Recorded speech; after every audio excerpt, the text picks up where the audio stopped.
Tu veux savoir si ton album Tintin vaut 5 ou 500 euros? Tu veux arrêter de confondre B1, B2, B3 et les dos bleu, rouge ou jaune? Cette vidéo est pour toi. En 15 minutes, tu vas apprendre à repérer toutes les éditions principales de Tintin, même si tu connais rien. Je vais aussi te montrer des exemples réels et aussi te partager mes astuces et te donner un récap clair pour t'y retrouver facilement. Alors commençons par la naissance de Tintin. Tintin est né par son créateur Hergé.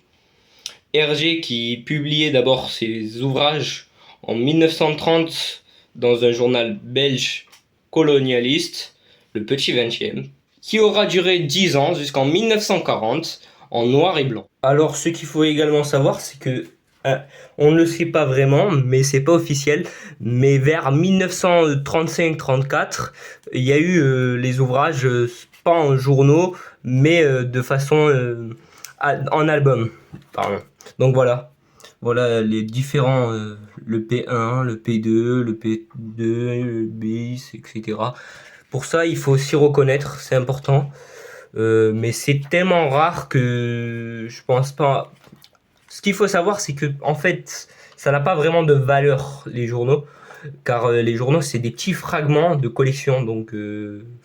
Mais c'est rare quand même à en trouver, donc voilà. Ensuite, il y a eu le passage en couleur en 1942, donc de A18, de 1950 à 1980, période de Casterman classique. En 1980, les périodes de réédition moderne.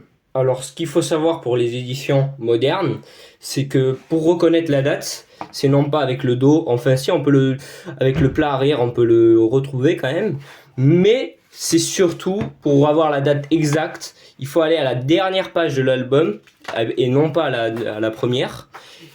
Et à la dernière page, on trouve, voilà, imprimé en Belgique, Tournai, 1984. Et non pas le dépôt légal, qui est de 1962. Ça, c'est juste une date officielle. Mais il faut regarder quand ça a été imprimé. Du coup, en 1984. Voici. Et il faut jamais regarder la première page, regardez, parce qu'elle est trompeuse. Voilà. Elle est très trompeuse, on voit même 1954, copyright, etc., 1982. Non, faut pas regarder cette page. Alors on arrive au dos toilé, c'est ça, c'est le tissu qui est relié à la couverture. Alors il y a des dos rouges, c'est-à-dire à tranche rouge, et aussi des dos jaunes. Bon alors ça c'est pas le meilleur état que j'ai pour expliquer, mais voilà, ça c'est un dos jaune en gros. Alors les plus recherchés c'est les dos rouges quand même, car les dos rouges en fait sont des années 40 à 50, donc ce sont les plus anciens. Alors si tu vois un dos rouge plus page de garde bleu foncé, c'est probablement une très belle édition.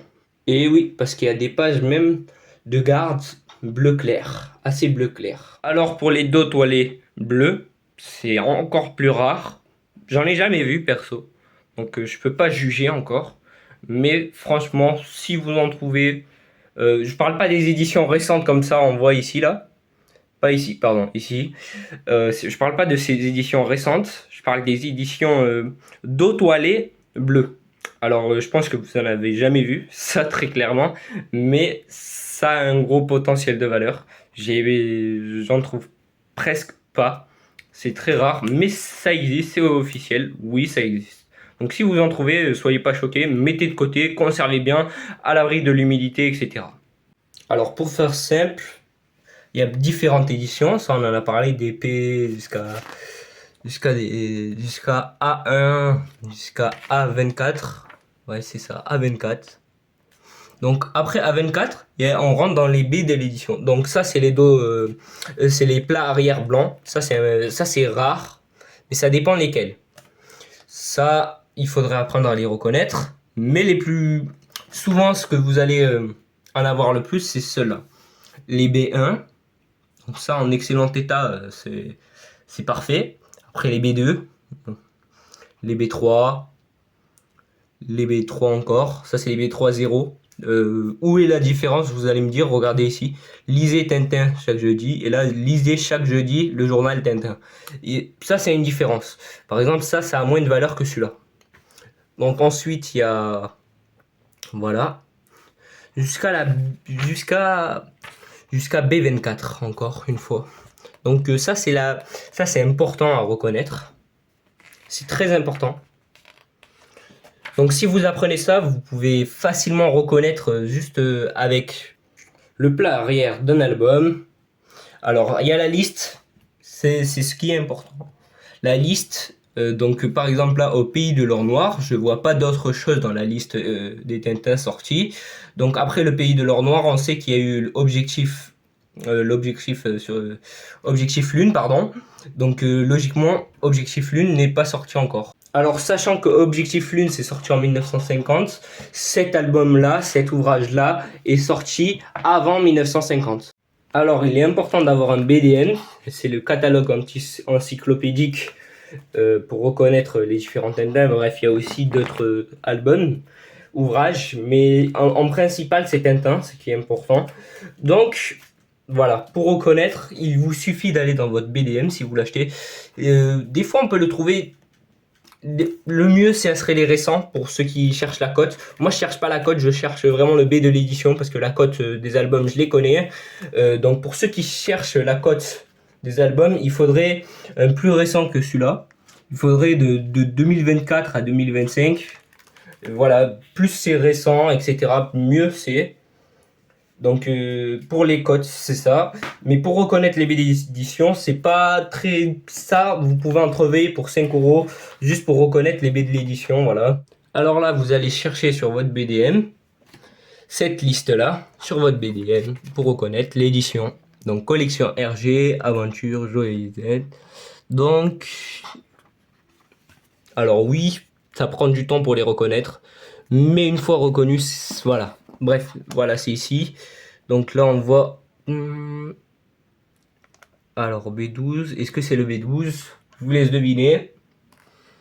Je vous laisse deviner en commentaire. Je vous montre le BDM. Je vous laisse deviner en commentaire. Et je vous dis si c'est juste ou faux. Voilà, c'est un petit exercice. Je vous laisse faire. Voilà, je vous laisse capturer l'écran. Pareil pour ici. Voilà. Alors aussi, les B1, c'est-à-dire la première édition. La première édition, attention à ne pas confondre la première édition DB, donc par RG, l'RG par en haut, et là par RG, normalement ça devrait être ici pour que ce soit un B1. Donc on retrouve dans notre BDL, là c'est pas celui-là, parce qu'il n'y a pas le spectre d'autocar, c'est... Voilà. C'est celui-là, le B3. Donc celui-là c'est le B3. On le reconnaît comme ça. B3, c'est une réédition. Alors que si on l'avait en B1, ça serait parfait. Donc, par exemple, si on a le Temple du Soleil, je ne vais pas rentrer trop dans la complexité, mais si on a le Temple du Soleil, on ne peut pas l'avoir en B1, le Temple du Soleil, parce que le Temple du Soleil n'est pas sorti à cette date-là. Alors, sur certaines éditions aussi, il faut savoir reconnaître les petites fautes, les petites erreurs dans une impression. Et ça peut faire doubler, voire tripler sa valeur. Ça, c'est important, c'est un point clé. Mais ça, j'y reviendrai par la suite sur une autre vidéo. Je vais vous dire, c'est tellement rare, donc ça sert un peu à rien. Mais il faut les savoir parce que c'est important. Des fois, si vous avez... Des fois, il y en a plein. Hein. Il y en a plein en circulation encore. Mais des fois, si vous en avez, ne serait-ce dans votre garage ou un truc comme ça, vous ne le savez pas dans votre collection ou un truc comme ça, vous avez peut-être un trésor, mais vous ne le savez pas. Donc pour éviter de se faire courir, je vous laisse checker ma prochaine vidéo. Pour ceux qui veulent savoir vraiment les erreurs connues, là s'il n'y a pas d'erreur là, je vous préviens, mais par exemple, juste le dos, par exemple une erreur, un titre, une erreur, par exemple pas le S ici ou une chose comme ça, là ça peut vraiment, c'est très rare, donc ça peut augmenter sa valeur. Ou alors une mauvaise impression, ou alors même une BD tête bêche. Ça, chez Tintin, ça n'existe pas. J'en ai jamais vu. Si vous l'avez, ben là, plus de 100 000 euros, vous pouvez atteindre, même pour des éditions assez récentes. Tête bêche, c'est-à-dire que l'album, il est fait à l'envers et la couverture, elle est collée à l'envers. Et le mieux, c'est encore les pages de garde collées à l'envers. Bref.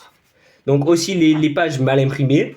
Ça, c'est un peu plus courant, c'est-à-dire par exemple là, vous avez une trace comme ça qui vient de mal impression, les cases différentes, ou alors même dans le texte, une faute ou un truc comme ça. Mais ça, il faut vraiment passer des heures. Mais en le relisant, vous pouvez facilement le le revoir. Le mieux, ça serait d'avoir les mêmes éditions côte à côte pour comparer, mais il faudrait faire ça plusieurs fois. Alors, je vais pas m'attarder sur le sujet, mais il faut savoir se reconnaître. Alors, mon conseil, c'est de toujours comparer avec une édition de référence, si tu as un doute. Alors aussi, il ne faut pas confondre les éditions originales et les rééditions, car des fois c'est très trompeur. Par exemple pour notre dos ici, enfin pour notre plat arrière. Pour notre plat arrière, bon, j'ai pas de exemple à vous donner, mais par exemple pour notre dos arrière, voilà, ça c'est l'édition originale, mais des fois il y a des rééditions, c'est fait pareil, le même dos imprimé, et c'est de 1970-1980. Par contre, c'est imprimé. Donc on le sent déjà à la texture que là c'est un dos, un plat arrière cartonné, à chaque fois je me trompe, et des fois il y a des dos imprimés, enfin encore plats arrière imprimés. Si vous savez pas vraiment reconnaître, par exemple si c'est vraiment trop parfait pour être vrai, c'est sûrement une réédition, mais quand même à vérifier. Donc pour vérifier, c'est facile. Je vous montre un exemple. Alors à la caméra, je pense pas qu'on va le voir, mais si vous voyez la différence de texture, voilà. Donc on le repère comme ça. Déjà des fois, c'est vrai qu'il peut y avoir carrément même un dos toilé comme ça, mais ça se voit, c'est pas la même forme, etc. Ça vient plutôt là, ça prendra jusqu'à là. Ça, voilà. Donc il y a plein de petits tips pour les reconnaître. D'ailleurs, on le voit ici au dos, mais des fois c'est le même dos que là, mais c'est une réédition. On le sent que c'est imprimé, voilà.